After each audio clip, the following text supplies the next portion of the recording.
പ്രഥമസ്കന്ധമായിരുന്നു നമ്മൾ പറഞ്ഞുകൊണ്ടിരുന്നത്. ഇന്ന് ഭാഗവതത്തിലെ ഒരു പ്രധാനപ്പെട്ട ഭാഗത്തേക്ക് നമുക്ക് പ്രവേശിക്കാം. ഭാഗവതം പ്രഥമസ്കന്ധം, ഒന്നാമത്തെ സ്കന്ധത്തിലെ 4, 5, 6 അധ്യായങ്ങളിലായിട്ട് നാരദ മുനിയും വ്യാസരും കൂടിയുള്ള ഒരു സംഭാഷണമുണ്ട്. വ്യാസ നാരദ സംവാദം. അപ്പോൾ അത് വളരെ രസകരമായിട്ടുള്ളൊരു സംഭാഷണമാണ്. കാരണം രണ്ടാളും നല്ല അറിവുള്ള ആൾക്കാർ, പക്ഷെ അതിൽ അറിവിൻ്റെ പോരായ്മകളെക്കുറിച്ച് പറയുന്നുണ്ട്. അതുകൊണ്ടാണ് ഏറ്റവും രസകരം എന്ന് പറയാൻ കാരണം. അപ്പം 4-ാം അധ്യായം തുടങ്ങുന്നത് ശൗനകാദികൾ സൂതനോട് ചോദിക്കുന്ന ചോദ്യത്തോടു കൂടിയാണ്. ഭാഗവതം ഏത് യുഗത്തിലുണ്ടായി, ഏത് സ്ഥലത്താണ് ഉണ്ടായത്, എന്ത് കാരണം കൊണ്ടാണ് ഭാഗവതം ഉണ്ടായത് എന്നൊക്കെയാണ് ചോദ്യം.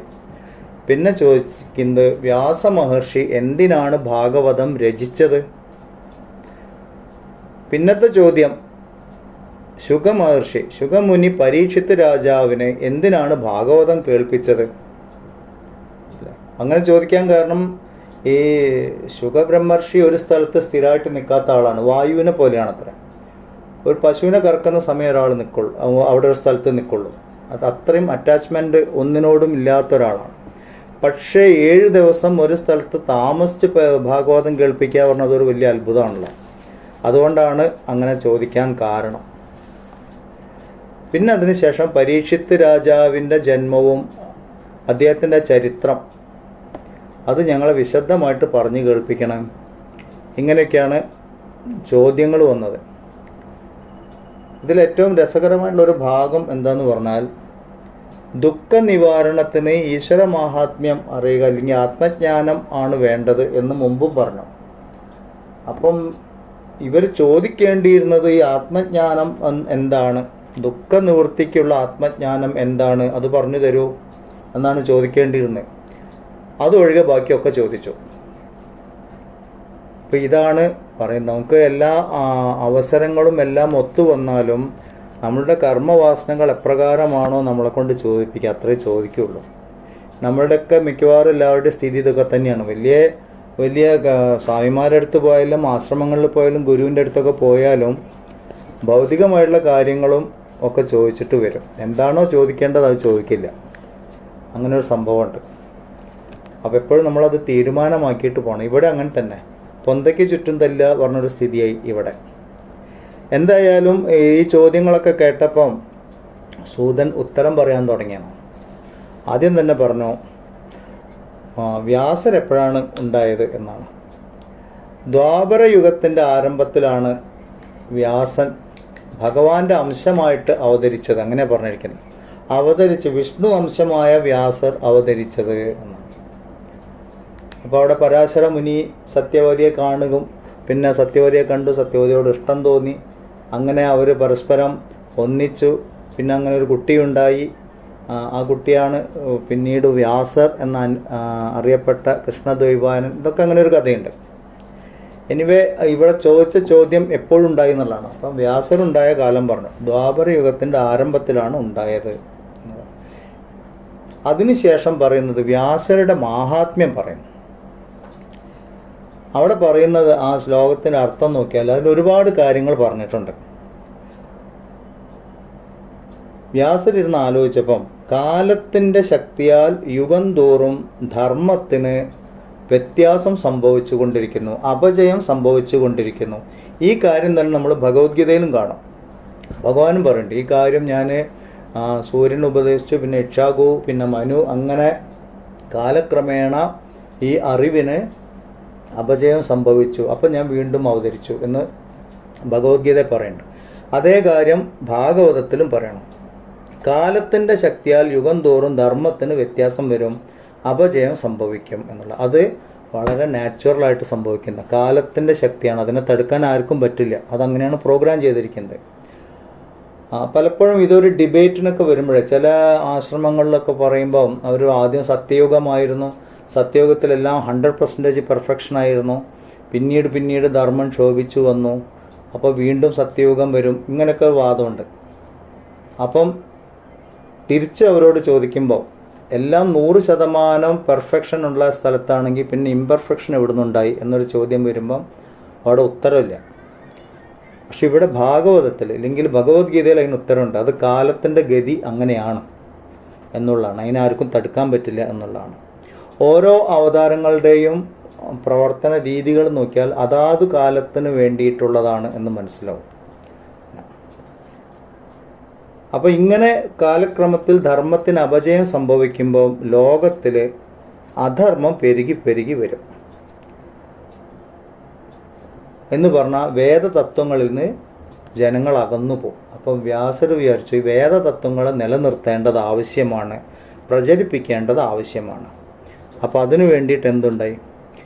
അതുവരെ ഉണ്ടായിരുന്ന വേദതത്വങ്ങളെയെല്ലാം ചേർത്ത് 4 ഭാഗിച്ചു. അങ്ങനെ 4 വേദങ്ങളുണ്ടായി. വേദങ്ങൾ ആദ്യമുണ്ട്, വേദതത്വങ്ങൾ ആദ്യം ഉണ്ടായി. ഇതൊക്കെ ആരാ കണ്ടുപിടിച്ചതെന്നുള്ള ഒരു തെളിവുമില്ല. പണ്ടത്തെ ഋഷിമാരൊക്കെ അങ്ങനെയാണ്, പ്രകൃതിയിലുള്ള എടുത്ത് പറഞ്ഞു വരും ഇതൊക്കെ ഞാൻ കണ്ടുപിടിച്ചു, അങ്ങനെ അതിന് റോയൽറ്റി എടുക്കുന്ന പരിപാടിയൊന്നുമില്ല. അവർ പറഞ്ഞു ഇങ്ങനെയൊക്കെയാണ് പ്രകൃതിയുടെ നിയമങ്ങൾ. അപ്പം വ്യാസർ ഈ എല്ലാ നിയമങ്ങളെയും ഏകോപിപ്പിച്ച് പിന്നീട് അതിനെ എഡിറ്റ് ചെയ്ത് 4 മാറ്റി. അങ്ങനെ 4 വേദങ്ങളായി.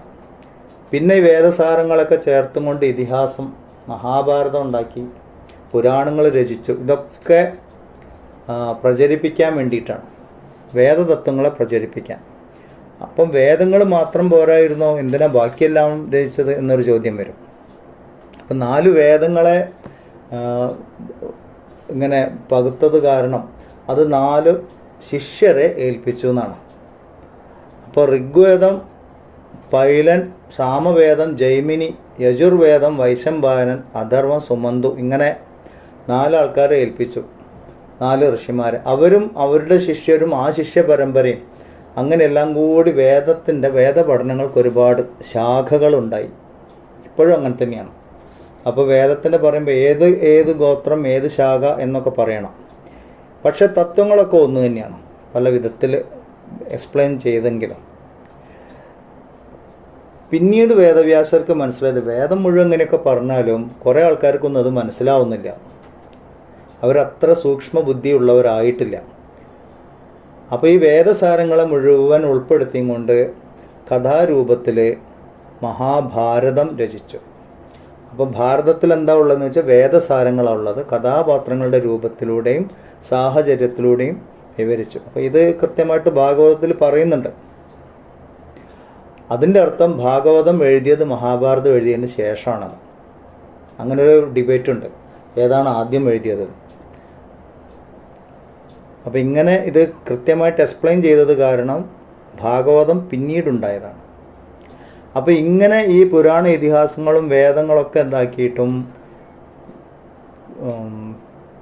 വ്യാസമഹർഷിക്ക് മനസ്സിന് സന്തോഷം ഉണ്ടായില്ല, ഒരു ആത്മസംതൃപ്തിയില്ല. അങ്ങനെ അതിങ്ങനെ അതിനെക്കുറിച്ച് ഇങ്ങനെ ചിന്തിച്ചുകൊണ്ടിരുന്നു. എന്തായിരിക്കും കാരണം? ചെയ്യേണ്ടതെല്ലാം ചെയ്തിട്ടും ഇത്രയൊക്കെ അറിവുണ്ടായിട്ടും ഞാൻ എന്താ ഇങ്ങനെ ഒരു പരമാത്മാവിനോട് ഐക്യമില്ലാത്തതുപോലെ അസംതൃപ്തനായിരിക്കാൻ കാരണമെന്ത്? അങ്ങനെ ധ്യാനിക്കാൻ തുടങ്ങി. ഇതിൻ്റെ ഉത്തരം അങ്ങനെ ധ്യാനിച്ചു കഴിഞ്ഞപ്പോൾ ഉള്ളിൽ നിന്നൊരു വെളിപാടുണ്ടായി. ഭക്തന്മാരുടെ ധർമ്മങ്ങളെ, ഭഗവത് ഭക്തന്മാരുടെ ധർമ്മങ്ങളെ വേണ്ട വിധം വർണ്ണിച്ചിട്ടില്ല. തത്വങ്ങളൊക്കെ വേണ്ട വിധം വർണ്ണിച്ചിട്ടുണ്ട്. ഭക്തി എന്താണെന്നും ജ്ഞാനം എന്താണെന്നും കർമ്മം എന്താണെന്നും ഒക്കെ പറഞ്ഞു. പക്ഷെ ഭഗവത് ഭക്തന്മാരെക്കുറിച്ച് പറഞ്ഞിട്ടില്ല. അവരുടെ ഭക്തന്മാരുടെ ധർമ്മം, അവരെന്തൊക്കെ ചെയ്യണം എങ്ങനെയൊക്കെ എന്നുള്ള കാര്യം വിശദമായിട്ട് പറഞ്ഞിട്ടില്ല. അത് കാരണമാണ് എനിക്ക് ഈ ഒരു ആത്മസംതൃപ്തി ഇല്ലാത്തത് എന്ന് ധ്യാനത്തിൽ അറിഞ്ഞു. അങ്ങനെ ധ്യാനത്തിൽ ഇതൊക്കെ വെളിവായ സമയത്താണ് അവിടെ നാരദ മുനി എത്തിച്ചേരുന്നത്. അപ്പോൾ ഇത് നമുക്ക് മനസ്സിലാക്കാനുള്ളൊരു കാര്യം, നമ്മളുടെ ഉള്ളിൻ്റെ ഉള്ളിൽ ഒരു ചോദ്യമുണ്ടായി. ആ ചോദ്യത്തിന് എന്താണ് ഉത്തരം വേണ്ടതെന്ന് നമ്മൾ ആത്മാർത്ഥമായിട്ട് ചിന്തിച്ച് ഉത്തരം കണ്ടുപിടിക്കാൻ ശ്രമിച്ചാൽ, ധ്യാനാത്മകമായിട്ട് പോകണം നട്ടം, ഈഗോ ലെവലിലല്ല. അങ്ങനെയാണെങ്കിൽ ഉത്തരം നമ്മളുടെ ഉള്ളിൽ നിന്ന് തന്നെ വരും. കാരണം ആത്മസ്വരൂപമാണ് നമ്മളെല്ലാവരും. ആത്മസ്വരൂപം എന്ന് പറഞ്ഞാൽ ജ്ഞാനസ്വരൂപം. എല്ലാ അറിവും നമ്മളുടെ ഉള്ളിലുണ്ട്. അതിനെ പുറത്തേക്ക് കൊണ്ടുവരാൻ അറിയുകയാണ് നമ്മുടെ പ്രശ്നം. മറന്നുപോയി, അതാണ് നമ്മുടെ പ്രശ്നം. പലപ്പോഴും ഇങ്ങനെയുണ്ട്, നമ്മളുടെ പല പ്രശ്നങ്ങൾക്കുള്ള ഉത്തരം നമ്മൾ വളരെ ശാന്തമായിരിക്കുമ്പോൾ തന്നെത്താൻ ഉയർന്നു വരുന്നേ കാണാം മനസ്സിൽ. എന്നാൽ ഭൗതികമായിട്ടുള്ള കാര്യങ്ങൾക്ക് പോലും അങ്ങനെയാണ്. ഇനിയിപ്പോൾ പല ശാസ്ത്രജ്ഞന്മാർ പലത് കണ്ടുപിടിക്കുന്നതും അങ്ങനെ തന്നെയാണ്. പല കാലം ശ്രമിച്ച് ഒക്കെ കഴിയുമ്പോഴായിരിക്കും ഒരു സുപ്രഭാതത്തിൽ മനസ്സിലൊരു കാര്യം തെളിഞ്ഞു വരുന്നത്. അപ്പോൾ സാധാരണ രീതിയിൽ സംഭവിക്കുന്നതാണ്. അപ്പോൾ ഇതാണ് നമ്മളുടെ ഉള്ളിൽ നിന്നുള്ള അറിവ് ഉയർന്നു വരും. ഇവിടെ അറിവ് നേടണമെന്ന് ഉത്കടമായൊരു ആഗ്രഹമുണ്ടായ സമയത്ത് ആ അറിവ് നൽകാനായിട്ട് നാരദ മുനി എത്തിച്ചേർന്നു. നാരദൻ എന്ന വാക്കിൻ്റെ അർത്ഥം തന്നെ അറിവ് നൽകുന്നവൻ എന്നാണ്. നമ്മളുടെ കാഴ്ചപ്പാടിൽ നാരദൻ എന്ന് പറഞ്ഞാൽ ഒരു വീണയും തൂക്കി നാരായണ നാരായണ എന്ന് പറഞ്ഞു പോകുന്ന ഒരു മഹർഷിയാണ്. അത് കഥാപാത്രമാണ്. ശരിക്കും നാരദൻ എന്ന് പറഞ്ഞാൽ അറിവ് ദാനം ചെയ്യുന്നവനാണ്, അറിവ് പറഞ്ഞു തരുന്ന ആളാണ് നാരദൻ. അപ്പം അറിയണം എന്ന ആഗ്രഹം ഉത്കടമായിട്ടുണ്ടെങ്കിൽ അറിയാനുള്ള സാഹചര്യവും പറഞ്ഞു തരാനുള്ള ആളും വരും, അത് ഉറപ്പാണ്. അങ്ങനെ നാരദ മുനി ഇവിടെ വന്നു, വ്യാസരിക്കുന്നിടത്ത് ബദരി ആശ്രമത്തിൽ വന്നു. അപ്പം നാരദൻ ഇങ്ങനെ ടെൻഷനായിട്ടിരിക്കുകയാണ്. ടെൻഷനല്ല, ഒരു സംതൃപ്തി കുറവ്, മുഖത്ത് ഒരു തെളിച്ചല്ല. അപ്പം നാരദർ വന്നിട്ട് വ്യാസരോട് ചോദിക്കും, അറിയേണ്ടതൊക്കെ അറിഞ്ഞു, ഇത്രയൊക്കെ കാര്യങ്ങൾ ചെയ്തു കഴിഞ്ഞിട്ടും എന്തോ ചെയ്തു തീർക്കാനുള്ള പോലെ ഒരു ആത്മസംതൃപ്തി ഇല്ലല്ലോ മുഖത്ത്, എന്താണ് ഈ ക്ലേശത്തിന് കാരണം എന്ന് ചോദിച്ചു വന്നിട്ട്. അപ്പോൾ വ്യാസം പറഞ്ഞു, ഇത് അങ്ങ് പറഞ്ഞതൊക്കെ ശരിയാണ്. ഞാൻ ഈ പറഞ്ഞ കാര്യങ്ങളെല്ലാം ചെയ്തു. വേദങ്ങൾ പകുത്തു വ്യസിച്ചു, പുരാണങ്ങളാക്കി, ഉപനിഷത്തുകളുടെ എഴുതി, ബ്രഹ്മസൂത്രം എഴുതി, മഹാഭാരതം എഴുതി. എന്നിട്ടും എനിക്ക് ആത്മസംതൃപ്തി ഇല്ല. അതിൽ വ്യാസം പറഞ്ഞ ഒരു സെൻറ്റൻസ് വളരെ അധികം നമ്മളെ ആലോചനാമൃതം പറയില്ലേ, ചിന്തനീയം ആയിട്ടുള്ളൊരു സെൻറ്റൻസ്. എന്താ പറഞ്ഞിരിക്കുന്നത്? മനസ്സിനെയും ശരീരത്തിനെയും അഭിമാനിച്ചിരിക്കുന്ന എൻ്റെ ആത്മാവ് സന്തോഷിക്കുന്നില്ല. ശ്ലോകത്തിലെ അർത്ഥമാണ്. അപ്പം സന്തോഷിക്കാതിരിക്കാനുള്ള കാരണം ജീവഭാവമാണ്. മനസ്സിനോടും ശരീരത്തിനോടും താതാത്മ്യമുള്ളത് കാരണം എനിക്ക് സന്തോഷം തോന്നുന്നില്ല. ഇത് നമ്മൾക്ക് കൂടിയുള്ളൊരു മറുപടിയാണ്. നമ്മളുടെ എല്ലാ ദുഃഖങ്ങളുടെയും ഇല്ലെങ്കിൽ സന്തോഷക്കുറവിൻ്റെയും സംതൃപ്തിക്കുറവിൻ്റെയും ഒരു റീസൺ നമ്മൾ അന്വേഷിച്ച് പോയി കഴിഞ്ഞാൽ ശരീരം, മനസ്സ്, ബുദ്ധി ഈ തലത്തിൽ വന്ന് നിൽക്കും. അവിടെയുള്ള എന്തെങ്കിലും പ്രശ്നം, ഈ 3 സ്ഥലത്തിനേ നമുക്ക് പ്രശ്നങ്ങളുള്ളൂ. വ്യാസരും അത് തന്നെ പറയുന്നു. ശരീരത്തിനെയും മനസ്സിലും അഭിമാനിച്ചിരിക്കുന്ന ഞാനെന്ന് വിചാരിക്കുന്ന കാരണം എനിക്ക് സന്തോഷം വരുന്നില്ല. എൻ്റെ ഈ സന്തോഷക്കുറവിൻ്റെ കാരണം എന്താണെന്ന് പറഞ്ഞു തരണം. എൻ്റെ അസന്തോഷത്തിൻ്റെ കാരണം എന്താണെന്ന് ആരോടാ ചോദിക്കുന്നത്? നാരദമുനി അഭിസംബോധന ചെയ്തിട്ടാണ് പറയുന്നത്. അഗാധമായ പാണ്ഡിത്യമുള്ള അവിടുന്ന് എനിക്ക് ഉപദേശിച്ചു തരണം. ഇങ്ങനൊരു ഉപദേശം ചോദിച്ചാൽ നമ്മൾ ഭഗവത്ഗീതയിലും കാണും. അർജുനൻ ഭഗവാനോട് ചോദിക്കുന്നു, എനിക്ക് എന്താണോ ശ്രേയസ്കരമായിട്ടുള്ളത് അത് ഉപദേശിച്ചു തരൂ.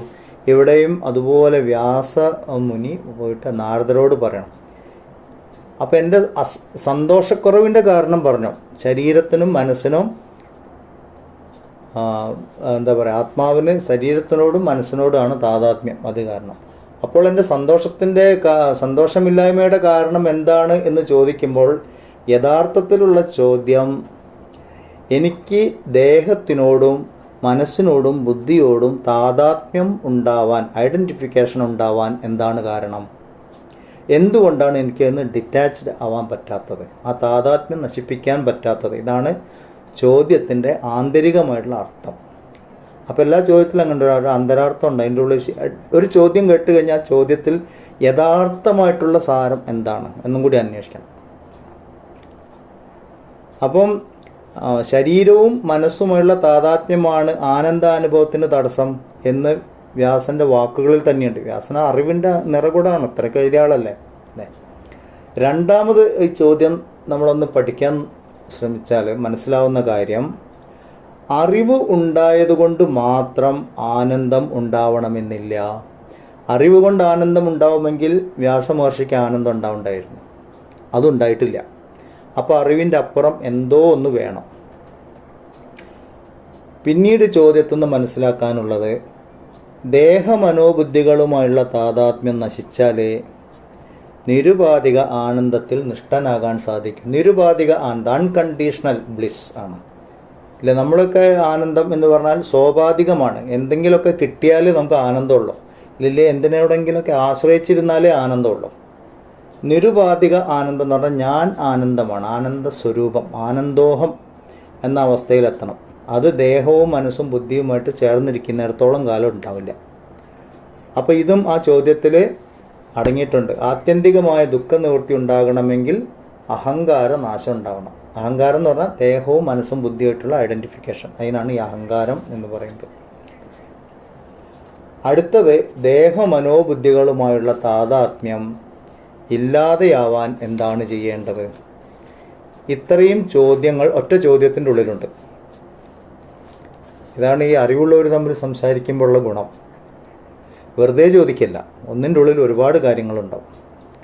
അപ്പോൾ ഇനി നാരദ മഹർഷി ഇതിനുള്ള ഉത്തരം പറയാൻ തുടങ്ങും. ഇവിടെ നിന്ന് അങ്ങോട്ടാണ് ഈ സംവാദങ്ങൾ തുടങ്ങും. ഇവിടെ നിന്ന് അങ്ങോട്ട് തത്വങ്ങളുടെ ഒരു ഇതാണ്. ഭാഗവതത്തിൻ്റെ ഒരു പ്രത്യേകത എന്താണെന്ന് പറഞ്ഞാൽ, ഭാഗവതം പലരും പല സ്ഥലത്ത് പറഞ്ഞിട്ടുണ്ട്. അപ്പോൾ ആദ്യം അതൊന്ന് കുറച്ച് പറയും. ബ്രഹ്മാവിന് ഉപദേശിച്ചപ്പോൾ 4 ശ്ലോകങ്ങളുള്ളായിരുന്നു.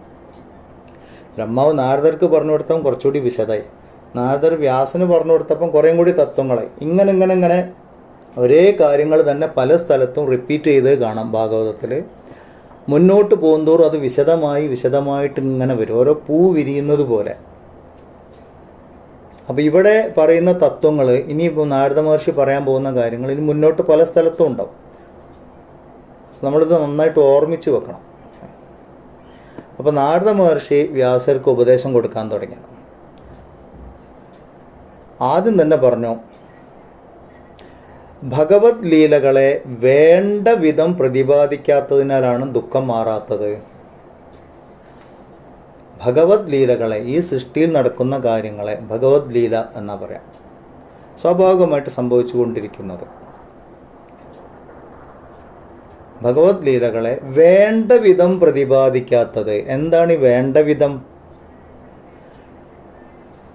ദേഹമനോബുദ്ധികളുമായിട്ടുള്ള താതാത്മ്യം ഇല്ലാതാവുന്ന വിധത്തിൽ പ്രതിപാദിച്ചിട്ടില്ല.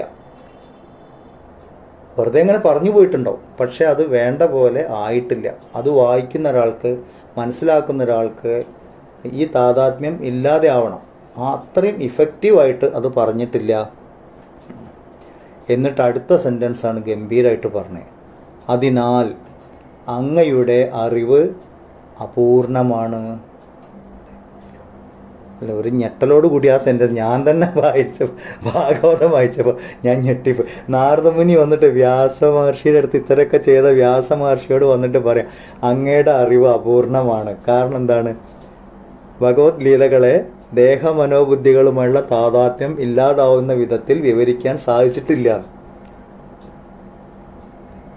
എന്നിട്ട് നമ്മളൊക്കെ ഒരു സ്ഥിതി ആലോചിച്ച് നോക്കും. ഇത് വായിക്കുക, ഇത്രയും വ്യാസരോട് പറഞ്ഞു നാരദമുനി, ഇത് വായിച്ച് എൻ്റെ മനസ്സിൽ വന്ന ഒരുപാട് ആൾക്കാരുണ്ട്. ഇത്തിരി നാരായണീയം വായിക്കാൻ പോയി, ഇല്ലെങ്കിൽ ഇത്തിരി ഭാഗവതം വായിക്കാൻ പോയി, അല്ലെങ്കിൽ 2 ഭഗവത്ഗീത ക്ലാസ് അറ്റൻഡ് ചെയ്തു, ഇല്ലെങ്കിൽ എവിടെയെങ്കിലും ഒന്ന് സത്സംഗം പറയാൻ പോയി. ഇതൊക്കെ പറയുമ്പോഴേക്കും ഞാൻ ആരൊക്കെയോ ആയി എന്നുള്ള വിചാരമായിട്ട് നടക്കുന്ന ആൾക്കാരുണ്ട്. അല്ലേ? അവർക്ക് ഇതൊന്നും നോക്കണം. വ്യാസമഹർഷിയുടെ അറിവ് പോലും പൂർണ്ണമല്ല. സരസ്വതിയുടെ കയ്യിൽ പുസ്തകം ഉണ്ടെന്നാണ് പറയാം. ഗ്രന്ഥം, സരസ്വതി പുസ്തകം വിട്ടില്ല. അറിവിൻ്റെ ദേവതയാണ് സരസ്വതി. പക്ഷെ സരസ്വതിയുടെ കയ്യിൽ പോലും പുസ്തകം ഉണ്ടെന്ന് പറഞ്ഞാൽ അറിവ് ഒരിക്കലും പൂർണ്ണമാവുന്നില്ല. ആ തലത്തിലേക്ക് എത്തണം. അപ്പം ആദ്യം തന്നെ നാരദ മഹർഷി പറഞ്ഞു, അങ്ങയുടെ അറിവ് അപൂർണമാണ്, അതാണ് ഇങ്ങനെ സംഭവിക്കുന്നത്. അപ്പോൾ ഇതിന്ന് നമുക്ക് മനസ്സിലാക്കാനുള്ള ഒരു കാര്യം, അറിവ് കൂടുന്തോറും നമുക്ക് വിനയമാണ് വരേണ്ടത്. എനിക്ക് ഒരു പോരായുണ്ട് എന്നുള്ള അറിവാണ് ഏറ്റവും വലിയ അറിവ്. വ്യാസമുനി നമുക്ക് കാണിച്ചു തരുന്നു. ഇതൊക്കെ ഉണ്ട്, അങ്ങ് പറഞ്ഞതൊക്കെ ശരിയാണ്, പക്ഷേ എനിക്ക് എന്തോ ഒരു പോരായുണ്ട്. അർജുനും പറഞ്ഞു, എനിക്ക് ഈ എന്താ പറയുക, കാര്യങ്ങളൊക്കെ അറിയാം, പക്ഷേ കാർപ്പണ്യദോഷമുണ്ട്, ആത്മജ്ഞാനത്തിൻ്റെ പോരായി എനിക്കുണ്ട് എന്ന് പറഞ്ഞു. ഈ ഒരു തിരിച്ചറിവ്, എൻ്റെ ദുഃഖത്തിൻ്റെ കാരണം, എൻ്റെ ഈ സംസാര ദുഃഖത്തിൻ്റെ കാരണം മുഴുവൻ എൻ്റെ അറിവിൻ്റെ പോരായ്മയാണ് എന്നുള്ളത് മനസ്സിലാക്കലാണ് ഒരു വലിയത്. പിന്നെ മറ്റൊന്ന് മനസ്സിലാക്കുക, അറിവിൻ്റെ പൂർണ്ണതയിലാണ് ആത്യന്തികമായ ദുഃഖനിവൃത്തിയുള്ളത്. നാരദമുനിയുടെ വാക്കുന്ന് നമുക്ക് മനസ്സിലാക്കിയെടുക്കാനുള്ളതാണ്. അപ്പോൾ ശ്രമം അറിവിൻ്റെ പൂർണ്ണതയിലേക്ക് എത്താനായിരിക്കണം. അപക്വവും അപൂർണവുമായ അറിവ് ദുഃഖനിവൃത്തിക്ക് പ്രയോജനപ്പെടില്ല. പലരും പറഞ്ഞു, ഞാൻ ഇത്ര പ്രാവശ്യം ഭാഗവതം വായിച്ചു, ഇത്ര പ്രാവശ്യം നാരായണീയം വായിച്ചു, ഇത്ര പ്രാവശ്യം ഭഗവത്ഗീത വായിച്ചു, എന്നിട്ട് എൻ്റെ പ്രശ്നങ്ങളായിട്ട് തന്നെ നിൽക്കണ്ടല്ലോ. കാരണം എന്താണ്? അത് വായനയേ ഉണ്ടായിട്ടുള്ളൂ. അത് ആ വായന അറിവായിട്ട് മാറിയിട്ടില്ല. അപ്പോഴാണ് നമുക്ക് പ്രശ്നം. എവിടെയെങ്കിലുമൊക്കെ പാരായണത്തിന് പോയിട്ട് പ്രൈസ് കിട്ടിയില്ലെങ്കിൽ ആ ഓർഗനൈസേഷനോട് ദേഷ്യം, കൂടെ വന്നവരോട് ദേഷ്യം, ജഡ്ജസിനോട് ദേഷ്യം. കാരണം പാരായണം ചെയ്ത ഗ്രന്ഥം മത്സരത്തിനുള്ള ഗ്രന്ഥമല്ല എന്ന് മനസ്സിലായില്ല. അത് അവനവൻ്റെ അറിവിനെ ഉയർത്താനുള്ളതും അജ്ഞാനത്തെ നശിപ്പിക്കാനുള്ള ഗ്രന്ഥമാണ്. അതിന് പകരം അതും വെച്ച് മത്സരത്തിന് പോയിട്ട് എല്ലാത്തിനോടും ദേഷ്യം പിടിച്ച് വന്നു കഴിഞ്ഞാൽ അറിവ് അപൂർണമാണ്, അപക്വമാണ്. ഇതും കൂടി നോക്കാനുണ്ട്. ഭഗവത് ലീലകളെ ദേഹമനോബുദ്ധികളുമായുള്ള താതാത്മ്യം ഇല്ലാതാവുന്ന വിധം അറിഞ്ഞാലേ അറിവിൻ്റെ പൂർണ്ണത എത്തുകയുള്ളൂ. ഇതാണ് നാരദമുനിയുടെ വാക്കിൻ്റെ ഉള്ളിലുള്ളത്. ആരെങ്കിലും നോട്ട്സ് എഴുതുന്നുണ്ടെങ്കിൽ എഴുതി വെച്ചോളൂ. ഭഗവത് ലീലകളെ ദേഹമനോബുദ്ധികളുമായുള്ള താതാത്മ്യം ഇല്ലാതാവുന്ന വിധം അറിയണം. അപ്പോഴേ അറിവിൻ്റെ പൂർണ്ണതയിൽ എത്തുകയുള്ളൂ. നമ്മൾ ആധ്യാത്മികമായ ക്ലാസ്സുകൾ പഠിക്കാൻ പോകുന്നവർ ഇത് പ്രത്യേകിച്ച് ഓർമ്മിക്കണം. ഞാൻ എന്തിനാ ഇത് പഠിക്കുന്നത്? മറ്റുള്ളവരുടെ മുന്നിൽ ഇങ്ങനെ ഇത് കാണിച്ച് നടക്കാനാണോ, പവർ കാണിച്ച് നടക്കാനാണോ, അതോ എൻ്റെ ഈ ഐഡൻറ്റിഫിക്കേഷൻ, ഞാൻ ദേഹമാണ്, മനസ്സാണ്, ബുദ്ധിയാണ് എന്ന തെറ്റിദ്ധാരണകളിൽ നിന്ന്, മോഹത്തിൽ നിന്ന് രക്ഷപ്പെടാനാണോ നോക്കണം. പിന്നീട് നാരദമുനി പറയുന്നത്, ഭാരതത്തിലും മറ്റും, അതായത് മഹാഭാരതത്തിലൊക്കെ ഈശ്വരൻ്റെ മഹിമ എഴുതിയിട്ടുണ്ട്, മഹാത്മ്യമൊക്കെ എഴുതിയിട്ടുണ്ട്. ധർമ്മ അർത്ഥ കാമങ്ങൾ വിവരിച്ചതുപോലെ ഈശ്വര മഹിമയെ വർണ്ണിച്ചിട്ടില്ല. അല്ലെ? മഹാഭാരതത്തിലൊക്കെ പ്രത്യേകിച്ച് പറഞ്ഞിട്ടുണ്ട്. ധർമാർത്ഥ കാമങ്ങൾ, ഓരോ ഗൃഹസ്ഥാശ്രമി എങ്ങനെയായിരിക്കണം, സന്യാസി എങ്ങനെയായിരിക്കണം, തത്വങ്ങൾ പറഞ്ഞു. എല്ലാ ധർമ്മങ്ങളിൽ ധർമാർത്ഥം കാമമോക്ഷം ഇതിൽ എല്ലാം വിവരിച്ചു. പക്ഷേ ഈശ്വര മഹിമയെ, ഈ കാണുന്ന സൃഷ്ടി ഈശ്വരനാണ് എന്ന് മനസ്സിലാവുന്ന വിധത്തിൽ അത് വേണ്ട പോലെ വർണ്ണിക്കപ്പെട്ടിട്ടില്ല. അതാണ് അടുത്ത പോയിന്റ്. അതുകൊണ്ടാണ് ഒരു ആത്മസംതൃപ്തി തോന്നാത്തത് എഴുതിയാക്കും വായിക്കുന്നവർ. പിന്നെ പറയുന്നു, ഭക്തഹൃദയങ്ങളെ സ്വാധീനിക്കുന്ന വിധത്തിലല്ലാതെ മറ്റു തത്വങ്ങൾ എങ്ങനെയൊക്കെ വിവരിച്ചാലും അതൊക്കെ അപൂർണമാണ്, പ്രയോജനപ്പെടില്ല. അല്ലേ? നമ്മളിപ്പോൾ ഭഗവത്ഗീത ഉപനിഷത്തൊക്കെ വായിക്കുന്നുണ്ട്, പഠിച്ചവരുണ്ട്, ഇപ്പോൾ ക്ലാസ് കഴിഞ്ഞവരുമുണ്ട്. പ്രയോജനപ്പെട്ടോ എന്ന് ചോദിച്ചാൽ അവർക്ക് തന്നെ അറിയുള്ളൂ. ആ പഠിത്തം, ആ അറിവ് നമ്മളുടെ ഹൃദയത്തിനെ സ്വാധീനിക്കത്തക്ക വിധത്തിൽ നമ്മൾ അറിയാൻ ശ്രമിച്ചിട്ടുണ്ടോ? ഇല്ലെങ്കിൽ ആ അറിവ് അപൂർണമാണ്, അതുകൊണ്ട് പ്രയോജനം ഇല്ല. നാരദമുനിയാണ് പറയുന്നത്. അപ്പോൾ നമ്മളൊരു സത്സംഗത്തിന് ഇരിക്കുമ്പോൾ, സത്സംഗം കേൾക്കാൻ പോകുമ്പോൾ, ഇല്ലെങ്കിൽ ആധ്യാത്മികമായ ക്ലാസ്സിലിരിക്കുമ്പോൾ ഇതൊക്കെ ശ്രദ്ധിക്കണം. എനിക്ക് കിട്ടുന്ന ഈ അറിവ്, ആചാര്യന്മാർ നമുക്ക് പരമ്പരയായിട്ട് പറഞ്ഞിരിക്കുന്ന അറിവ് ഞാൻ എൻ്റെ ഉള്ളിൽ ഹൃദയം കൊണ്ട് കേൾക്കണം. ഹൃദയം കൊണ്ട് കേട്ട് അതെൻ്റെ ചിന്തകളിലും പ്രവൃത്തികളിലും നടപ്പിലാക്കണം. നിധിധ്യാസനം ഉണ്ടാവണം. അപ്പോഴേ ആ അറിവ് പ്രയോജനപ്പെടുന്നുള്ളൂ. എന്ന് പറഞ്ഞാൽ ദുഃഖ നിവൃത്തിക്ക് ഉതകുന്നുള്ളൂ. ഇനി പറയുന്ന ആളാണെങ്കിലോ ശ്രോതാവിന് ഉൾക്കൊള്ളുന്ന വിധത്തിൽ വേണം പറയാൻ. ഓരോരുത്തരെയും കപ്പാസിറ്റി, മനസ്സിലാക്കാനുള്ള കപ്പാസിറ്റി അറിഞ്ഞ് ശ്രോതാവിന് ഉൾക്കൊള്ളാവുന്ന വിധത്തിൽ വേണം, അവർക്ക് പ്രയോജനപ്പെടുന്ന വിധത്തിൽ വേണം ഈശ്വര മഹിമകൾ വർണ്ണിക്കേണ്ടത്. അപ്പം വ്യാസമഹർഷിക്ക് അവിടെയാണ് ഒരു അപാകത സംഭവിച്ചിരിക്കുന്നത് എന്നാണ് നാരദമുനി പറഞ്ഞു കൊടുക്കുന്നത്. എങ്ങനെയാണ് നമുക്കിത് ഉൾക്കൊള്ളാവുന്ന വിധത്തിൽ പറയാൻ പറ്റില്ല? ഹൃദയസ്പർശിയായിട്ട് പറയണമെങ്കിൽ ഓരോ അനുഭവവും, ഓരോ തത്വവും നമ്മുടെ ജീവിത അനുഭവങ്ങളുമായിട്ട് ചേർത്ത് വെച്ച് പറയണം. അപ്പോൾ നമുക്ക് വേഗം കാര്യങ്ങൾ മനസ്സിലാക്കാൻ പറ്റും. അതുകൊണ്ടാണ് ഈ പുരാണങ്ങളിലൊക്കെ ദൈവങ്ങൾ കല്യാണം കഴിച്ചു, പിണങ്ങിപ്പോയി, പരസ്പര യുദ്ധം ഉണ്ടായി, ഒളിച്ചോടി എന്നൊക്കെ പറയുന്നത് ഇതൊക്കെ മനുഷ്യ ജീവിതത്തിലുള്ളതാണ്. അപ്പോൾ അതിനെ തത്വങ്ങളിലൂടെ പറയുമ്പം നമുക്ക് വേഗം മനസ്സിലാവും. അല്ലാതെ ദൈവം ഒളിച്ചോടി എന്ന് പറയാൻ വേണ്ടിയിട്ടല്ല. എപ്പോഴും ജീവിതാനുഭവമായിട്ട് ഇപ്പം രുക്മിണി സ്വയംവരം പറയുമ്പോൾ അല്ലെങ്കിൽ കാളിയ മർദ്ദനം ഇതൊക്കെ പറയുമ്പോൾ നമ്മുടെ മനസ്സിൽ ഉടനെ ഒരു ചിത്രം വരും. കാരണം ഇത് ജീവിതാനുഭവമായിട്ട് ബന്ധപ്പെട്ടത് നമുക്ക് വേഗം മനസ്സിലാക്കാൻ പറ്റും. അടുത്തത് വളരെ പ്രധാനപ്പെട്ട ഒരു കാര്യം നാരദ മുനി പറഞ്ഞു കൊടുത്തത്, പദപ്രയോഗത്തെക്കാൾ ശ്രേഷ്ഠമായത് ഭഗവത് ഭക്തി ഉണ്ടാകുന്ന വിധത്തിലുള്ള വാക്പ്രയോഗങ്ങളാണ്. വ്യാസമഹർഷിയൊക്കെ വേണ്ട വിധത്തിൽ ചമത്കാരങ്ങളും അതിൻ്റെ വ്യാകരണ നിയമങ്ങളും എല്ലാം വെച്ച് നല്ല ഭംഗിയായിട്ട് എല്ലാം എഴുതി. പര്യായങ്ങളുണ്ട്, അതിൽ വ്യാകരണമുണ്ട്, ഉച്ചാരണമുണ്ട്, എല്ലാം ഉണ്ട്. നാരദമുനി എന്താ പറഞ്ഞത്? ഈ പ്രയോഗത്തെക്കാളൊക്കെ ശ്രേഷ്ഠമായത് ഭഗവത് ഭക്തി ഉണ്ടാകുന്ന വിധത്തിലുള്ള വാക്പ്രയോഗങ്ങളാണ്. അത് ഭക്തൻ്റെ മനസ്സിലൊരു അലിവ് തോന്നണം, ഭക്തി ഭഗവാനോട് ഇഷ്ടം വരണം, പ്രേമം തോന്നണം, ആ വിധത്തിൽ പറയണം എന്നാണ്. അങ്ങനെ ഉണ്ടായിട്ടില്ല എന്നാണ് നാരദമുനിയുടെ കണ്ടെത്തൽ. ബാക്കി കാര്യങ്ങളിലൊക്കെ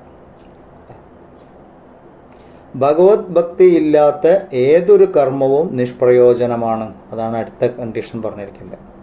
ഈശ്വരീയ പ്രേമമില്ലാത്ത ഒരു കർമ്മവും പ്രയോജനപ്പെടുന്നില്ല. അപ്പോൾ ഈശ്വര സമർപ്പണം അതാണ് വേണ്ടത്. സമർപ്പണമില്ലാത്ത ഒരു കർമ്മവും ശോഭനമാവില്ല എന്നുള്ള ഒരു പ്രത്യേകം എടുത്തു പറഞ്ഞിട്ടുണ്ട്. അപ്പോൾ എന്താ എൻ്റെ മനസ്സിലാക്കാനുള്ളത്? സകല കർമ്മങ്ങളും ഈശ്വരാർപ്പണമായിരിക്കണം. ഞാൻ ചെയ്തു എന്ന് പറഞ്ഞതിനപ്പുറം ഞാൻ ചെയ്തു പറയുമ്പോഴാണ് നമുക്ക് അതിൻ്റെ റിസൾട്ട് ഇല്ലെങ്കിൽ വിഷമം വരുന്നതും ദേഷ്യം വരുന്നതും അസൂയ വരുന്നതൊക്കെ. ഈശ്വരാർപ്പണമായിട്ട് ചെയ്യുകയാണെങ്കിൽ നമുക്ക് ഈ വിഷമം ഉണ്ടാവില്ല. അപ്പം നാരദമുനിയുടെ ഉപദേശപ്രകാരം സകല കർമ്മങ്ങളും ഈശ്വരാർപ്പണമായിരിക്കണം, ഭക്തിയോടുകൂടിയായിരിക്കണം, ഈശ്വരീയ പ്രേമം ഉണ്ടായിരിക്കണം, അല്ലെങ്കിൽ അത് പ്രയോജനപ്പെടില്ല. അതിന് മുമ്പ് പറഞ്ഞതുകൊണ്ട് ഉച്ചാരണത്തിൻ്റെ കാര്യമല്ല, വാക്പ്രയോഗത്തിനല്ല കാര്യം. ഭക്തിയെ ഉദ്ദീപിപ്പിക്കാൻ, നമ്മുടെ ഉള്ളിലെ ഭക്തിയെ ഉണർത്തിയെടുക്കാൻ ഈ പാരായണം പ്രയോജനപ്പെടുന്നുണ്ടോ? ഉണ്ടെങ്കിൽ ഓക്കെ. ഇവിടെയൊക്കെ ഒരുപാട് കാര്യങ്ങൾ നമ്മളുടെ നിത്യജീവിതത്തിൽ നമ്മളിപ്പോൾ ചെയ്യുന്ന പല കാര്യങ്ങളിലുള്ള പല മിസ്റ്റേക്കുകളും നമുക്ക് തിരുത്താൻ പറ്റും ഇവിടെ.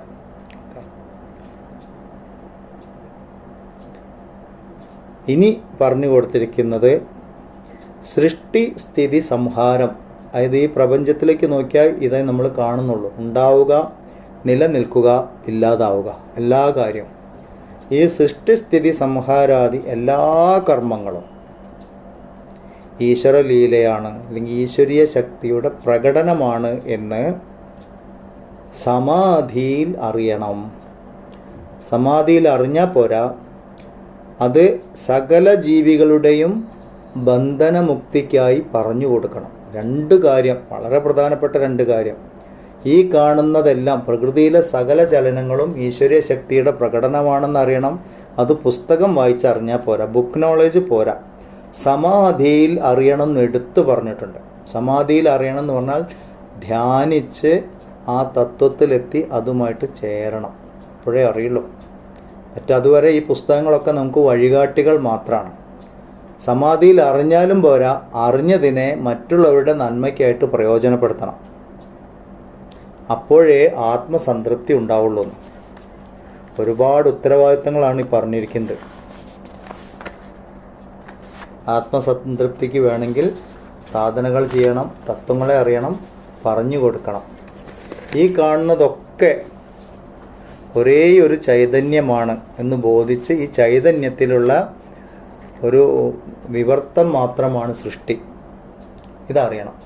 ഇതല്ലെങ്കിൽ നാനാത്വ ബുദ്ധി ഉണ്ടാവുന്നു, പലതായിട്ട് കാണും. ഈ തത്വത്തിൽ മനസ്സുറച്ചിരുന്നില്ലെങ്കിൽ ഏകമായിരിക്കുന്നതിനെ പലതായി കാണാൻ തുടങ്ങുമ്പോൾ മനസ്സ് പ്രക്ഷുബ്ധമാവും. സുഖം, ദുഃഖം, ആശ, നിരാശ മുതലായ സംസാര ദുഃഖങ്ങൾ ഉണ്ടാവും. ഇതാണ് പറഞ്ഞു കൊടുത്തിരിക്കുന്നത്. ഒന്നായ നിന്നയിഹ രണ്ടെന്നു കണ്ടളവിൽ ഉണ്ടായൊരിണ്ടൽ ബധമുണ്ടാവതല്ല മമ്മ. അപ്പോൾ ഒന്നായിരിക്കുന്ന ചൈതന്യത്തിനെ രണ്ടായി കാണുമ്പോഴേ പ്രശ്നമാണ്. നമ്മളൊക്കെ അനേകമായിട്ട് ആയിരക്കണക്കിന് വ്യത്യാസത്തോടു കൂടിയാണ് നമ്മൾ കാണുന്നത്. നാനാത്വഭ്രമം പറയും. നാനാത്വഭ്രമം എന്ന് പറഞ്ഞാൽ അത് അജ്ഞാനത്തിൻ്റെ ലക്ഷണമാണ്, തത്വങ്ങൾ അറിയാത്തതിൻ്റെ. ഇപ്പോൾ ഈ ആഭരണക്കടയിലൊക്കെ പോകുന്നത് പോലെയാണ്. പലതരം ആഭരണങ്ങൾ കാണുമ്പോഴും നമുക്കതൊക്കെ വളയും മാലയും കമ്മലും മൂക്കുത്തിയൊക്കെയാണ്. പക്ഷേ ജ്വല്ലറിയിൽ നിൽക്കുന്ന ആളെ സംബന്ധിച്ചിടത്തോളം അതെല്ലാം സ്വർണ്ണമാണ്. അപ്പോൾ അയാൾ ഒന്നിനെ കാണും, സ്വർണം മാത്രമേ കാണുള്ളൂ. അല്ലാത്തവർ പല വിധത്തിലുള്ള ആഭരണങ്ങൾ കാണുന്നു. അതുപോലെ ഈ സൃഷ്ടിയിൽ കാണുന്നതൊക്കെ ഒരേ ഒരു ചൈതന്യമാണ് എന്നറിയണം, അതിൽ ഉറച്ചിരിക്കണം. അതാണ് ഏകമായ തത്വത്തിൽ ഉറച്ചിരിക്കുക എന്ന് പറയുന്നത്. 14-ാമത്തെ ശ്ലോകത്തോടു കൂടി ഇത്രയും തത്വങ്ങൾ പറഞ്ഞു കഴിഞ്ഞു. 15-ാമത്തെ ശ്ലോകം മുതൽ 1-ാം സ്കന്ധം 5-ാം അധ്യായം 15-ാമത്തെ ശ്ലോകം മുതൽ നമുക്ക് അടുത്ത ക്ലാസ്സിൽ നോക്കാം.